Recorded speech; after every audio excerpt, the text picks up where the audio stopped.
Ya kembali masalah hutang negara kepada perusahaan kami.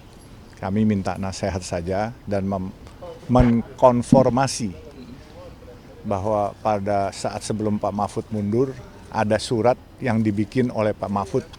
Menurut berita-berita kemarin kan di beberapa media bahwa Pak Mahfud sebelum mengundurkan diri membuat surat kepada Kementerian Keuangan yang mana isinya kalau nggak salah saya confirm tadi dan beliau katakan benar bahwa surat itu dibuat kepada Kementerian Keuangan bahwa kalau warga negara ada hutang kepada negara itu diuber-uber, bahkan bisa disandra, digeseling.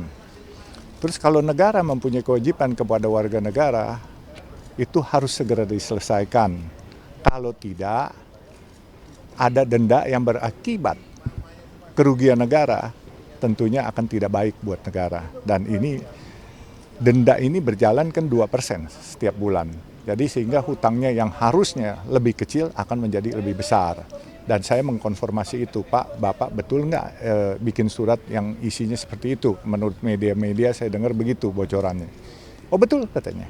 Nah itu aja saya bilang, Pak, saya perlu konfirmasi itu. Dan Bapak kasih time limit bulan Juni, betul katanya. Karena ini udah bulan Juli, kami ditelepon aja belum, ibarat hilalnya aja belum kelihatan. Ya udah saya bilang. Ya bahkan beliau mencontohkan bahwa saya baru 25 tahun, ada yang 60 tahun diutang sama negara juga belum dibayar, yaitu yang di Medan kalau nggak salah, Haji Tamin kalau nggak salah gitu. Oke, saya bilang, Pak, saya akan sabar menanti kok, karena ini kewajiban negara kepada kami, dan kami selama ini membayar pajak juga ratusan miliar setiap tahun. Tapi kenapa kami harus diperlakukan seperti ini? Itu yang saya tanya Pak Mahfud. Ya, saya bilang saya sudah tidak di kabinet, saya tidak berhak mengomentari. Ya, itu kira-kira. Tapi setelah ini akan bertemu dengan Pak Hadi Cahyanto atau gimana?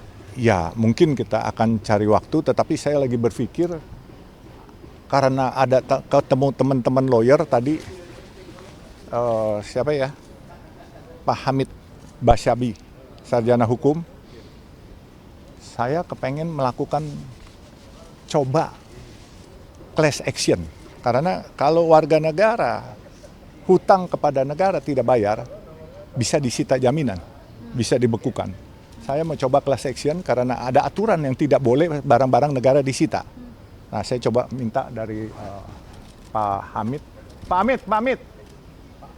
Nah, saya akan menunjuk Pak Hamid sebagai lawyer untuk mengajukan class action terhadap peraturan negara yang tidak boleh disita. Ya, jadi ada aturan ya. Yang saya kira itu hubungan jadi nggak simetris antara negara dan warga negara. Kalau warga negara punya utang dikit diuber-uber sampai ujung dunia kan, sita barangnya diinin segala macam. Tapi kalau negara yang berutang, padahal dia sama-sama subjek hukum, nggak adil jadinya kan. Jadi kita mau uji, mungkin ada judicial review bahwa jika negara berutang kepada warga negaranya, dan itu banyak sekali. Jadi misalnya ganti rugi polisi salah tangkap gitu ya, kalau Pak Mahfud tadi menceritakan itu ilustrasinya. Kalau polisi salah tangkap, diganti rugi, pengadilan memutuskan bahwa polisi bersalah, dia harus ganti rugi, itu diiyakan tapi nggak dibayar. Banyak sekali kejadian itu, bukan sekedar salah tangkap ya. Ada banyak kasus lain yang intinya negara itu merugikan warga negaranya, tapi tidak dibayar. Total utang kalau negara kabarnya antara 8 sampai 10 triliun untuk banyak kasus ya. Untuk Pak Yusuf Hamka kan sudah tahu ya angkanya. Itu kita mau judicial review rencananya dan sedang mempertimbangkan ke KPK juga udah ceritakan tadi. Belum. Tadi saya udah bicara soal ke KPK sama beliau. Iya, jadi mau ke KPK juga mau tanya karena ada info dari KPK bahwa itu sudah memenuhi kualifikasi merugikan keuangan negara. Jadi kalau dia berutang, misal dengan kasus Pak Yusuf Hamka berutang, lalu keputusan pengadilan menetapkan bahwa kalau tidak dibayar, maka setiap bulan didenda 2%. Anda bayangkan kalau dari 500 miliar saja misalnya ya, 2% itu kan artinya 10 miliar. 10 miliar per bulan. Kalau dia berjalan setahun 120 miliar, itu kalau piutangnya 500 miliar. Kalau 1 triliun ya pokoknya Anda bisa hitung sendiri. Kemana duit itu dan kenapa? Kan negara jadi dirugikan karena dia harus bayar. Kalau didiamin terus itu masuk kualifikasi merugikan keuangan negara. Pidana. Ya toh? Kan jadi pidana. Pejabat yang bersangkutan tidak membayar berarti pidana, atau memperkaya diri sendiri atau orang lain, kan begitu definisi korupsi. Pak, periode sekarang ini kan sebentar lagi Bapak juga dikabarkan sudah berbincang dengan Pak Prabowo ya Pak, itu bisa disampaikan Pak? Berbincang waktu itu saya nggak tahu, komen. dulu lain sebelum kasus ini. Nggak ada hubungan. Tapi akan ada perbincangan dengan pemerintahan selanjutnya, karena Pak Prabowo nanti yang akan jadi. Ya, Tentu tetap saja kita ya. uber terus. Tentu saja, karena kita kan melihat negara ini satu gitu ya. Yang ngurus ganti-ganti kan begitu. Yang mengurus ganti-ganti tiap 5 tahun presidennya ganti, menteri-menterinya ganti. Tapi kan subjeknya dia tetap adalah negara gitu. Jadi tentu saja akan diurus. Itu logis saja ya, bukan sesuatu yang luar biasa. Soal pilkada Pak. Waduh, ntar Nah, aja ini saya nggak ikut kita ikut. cari sesi. Ini aja soal Abis ini kita boleh Pak responnya aja Pak soal isunya Pak. saya bukan bicara soal wakil. Saya cuman hari itu saya ceritakan aja ya, kenapa terus sampai ke situ. Yang lain saya belum berpikir untuk apa. Hari tanggal 11 itu saya makan siang diundang oleh Ketua Umum Golkar di kantor beliau. Terus saya ditanya, ini bagaimana ya Jakarta, kemacetan, banjir, terus apa sih kira-kira kamu kan pelaku infrastruktur. Saya bilang, Pak, kami sedang membangun Harbor Route 2. Itu mengurai kemacetan dari Pelabuhan Tanjung Priuk sampai ke Pluit, bahkan sampai ke Cengkareng. Sebab nanti setelah Harbor Route 2, kami juga mendapatkan tugas lagi untuk Pelura yaitu Pluit Bandara. Jadi kami bikin tol di sana. Terus dia tanya, kira-kira bagaimana mengurai kemacetan yang paling bagus? Saya bilang, Pak, kalau mau mengatasi kemacetan, ini masalah nyali. Nyali apa? Berani apa enggak? Kenapa? Karena kalau mau mengurai kemacetan, mobilnya diproduksi bertambah, jalannya enggak produksi bertambah. Enggak seimbang. Jadi bagaimana kalau menurut kamu? Saya bilang, Pak, kalau menurut saya, coba kita bandingkan dari Semanggi, Sahid Hotel depan, kita mau menuju ke Jalan Tamrin, itu di bundaran Hotel Indonesia, kita bisa stuck 30 menit, 40 menit. Bagaimana enggak menguras energi? Menguras bahan bakar, menguras energi, capek kadangkala. Buat orang-orang tua seperti saya, kepengen ke kamar kecil atau apa, itu bisa stuck di sana. Kenapa sih enggak dibangun flyover? Ini pasti mungkin pada ewu pakewu terhadap pemilik gedung, karena pasti akan merusak keindahan. Sebenarnya bisa disiasati, saya bilang, Pak, tidak perlu merusak keindahan. Jalan tetap ada, apakah flyover, apakah BUMD, itu kan bisa ditugaskan bikin jalan tol, karena APBD 96 triliun. Lebih dari cukup, saya bilang. Saya cerita kepada begitu beliau. Terus dia tanya, bagaimana soal sampah? Oh, soal sampah gampang, Pak. Saya sudah mulai. Apa soal sampah kamu mulai? Saya budidaya belatung. Maggot namanya. Nah, itu maggot, sampah-sampah itu ibu-ibu rumah tangga tidak akan dibuang lagi. Mereka akan kelola jadi maggot. Nah, maggotnya itu dibeli 4.500 per kilo. Jadi ibu-ibu rumah tangga bisa. Dan kita sudah mulai di kolong jalan tol kita. Kemarin kita bikinin tempat-tempatnya. Insya Allah akhir bulan ini jadi. Jadi kita budidaya belatung. Jadi ibu-ibu rumah tangga yang punya sampah, itu sampahnya akan dimakan oleh belatung-belatung itu. Nah, itu saya ditanya soal sampah.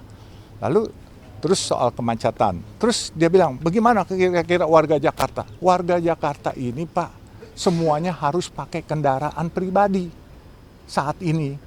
Kenapa? Karena angkutan umumnya belum nyaman. Walaupun sudah ada MRT, LRT, ya kan, sudah ada busway. Harus dibikin yang lebih baik. Bagaimana bikin baik? Pak, shelter-shelternya coba dibikin kayak tempat shelter WUS. Pasti, Pak, orang-orang berdasi itu semua pada mau kok naik busway, naik MRT, naik apa semua. Nanti dibikin bus-bus itu. Warga Jakarta, kalau perlu APBD banyak, subsidi, transportasi gratis. kesehatan gratis, nggak ada lagi iuran BPJS, sekolah gratis. Ini kan warga kita, rakyat kita, saya bilang gitu. Cerita sampai segitu. Saya pulang, kan jam 1:30 saya udah pulang ke kantor. Tahu-tahu saya dapat telepon jam 2:30. Saya diminta datang ke DPP Golkar. Saya bilang, kenapa lagi Pak? Ajudan yang telepon. Ya udah, saya bilang saya berangkat datang ke DPP Golkar. Jam 4 saya datang. Di sana sudah ada pengurus Golkar lengkap. Coba ceritain lagi konsep kamu ini. Saya ceritakan. Terus mereka rapat, saya nunggu di luar. Mendadak, Pak Yusuf ada baju kuning nggak? Kata ajudan. Nggak punya Pak. Udah dipinjemin katanya. Makanya bajunya gombrong tuh. Ya kan? Kenapa Pak? Ya udah nanti tunggu aja katanya. Tahu-tahu datang teman-teman dari PSI. Nah begitu di teman-teman PSI, Pak Ketua Umum dengan Mas Kaisang masuk ke dalam kamar berdua. Terus saya tunggu di depan. Sudah keluar memperkenalkan semua. Terus saya mendadak dipanggil.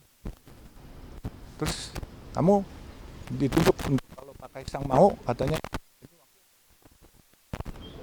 Tunjuk apa Pak wakilnya? Oh wakil gubernur, saya bilang. Saya cuma bisa bilang, ini nggak salah Pak, saya nggak punya logistik. Logistik saya bukan buat bagi-bagi rakyat. Saya bilang, wah, saya bilang ini udah perintah katanya. Oh iya, saya bilang perintah saya tetap jalankan.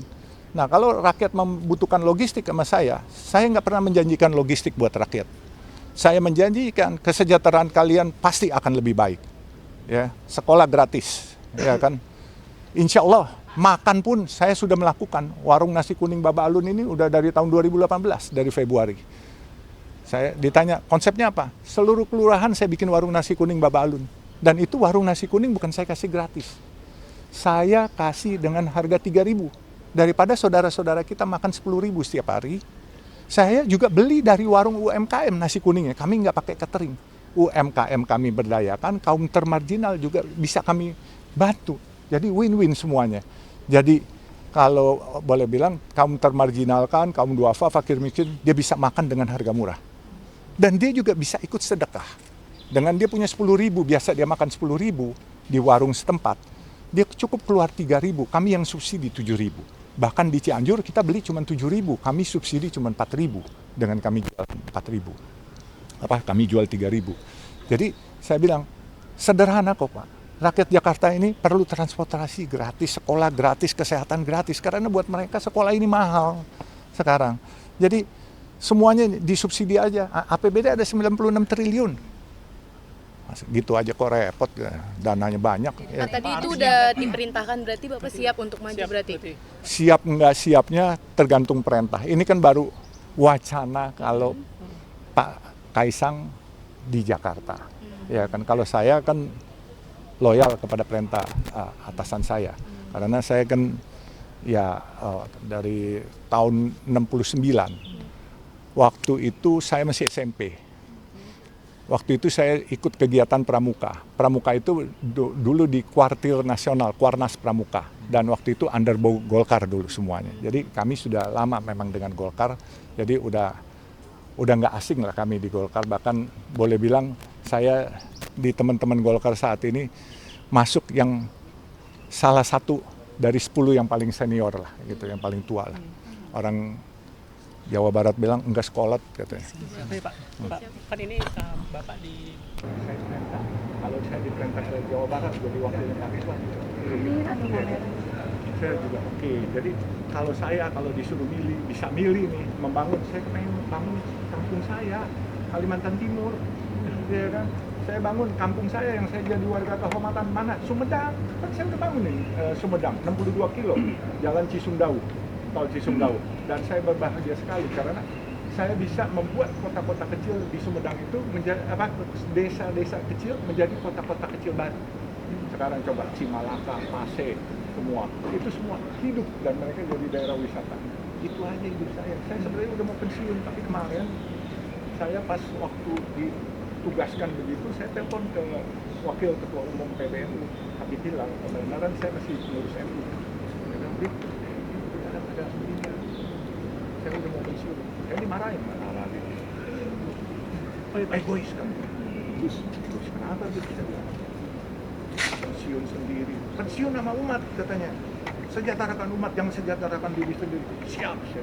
Udah terima katanya. Ya udah. Pak, tapi kalau dari segi kombinasinya Mas Kaisang dengan Pak Yusuf ini kan menarik Pak. Bapak sendiri ketika misalnya memang tugas itu nanti muncul, melihat sosok Mas Kaisang bisa berkoordinasi dalam Saya nggak bisa menilai. Yang menilai pimpinan. Ya kan saya terima aja. Pak, Pak, di berdampingi yang lebih muda Itu pulih Handayani. Baik Pak, PDIP menyebut bahwa langkah Golkar untuk memajukan PDIP gimana? Nah, tanyakan apa yang buat tuduhan. Saya kan aman-aman aja karena saya tidak pernah meminta jabatan. Ya kalau orang beragama kayak orang Muslim, saya diajarkan setiap datang masalah, setiap datang yang senang juga jabatan selalu innalillahi wa inna ilaihi raji'un. Ya, Terima kasih, Pak.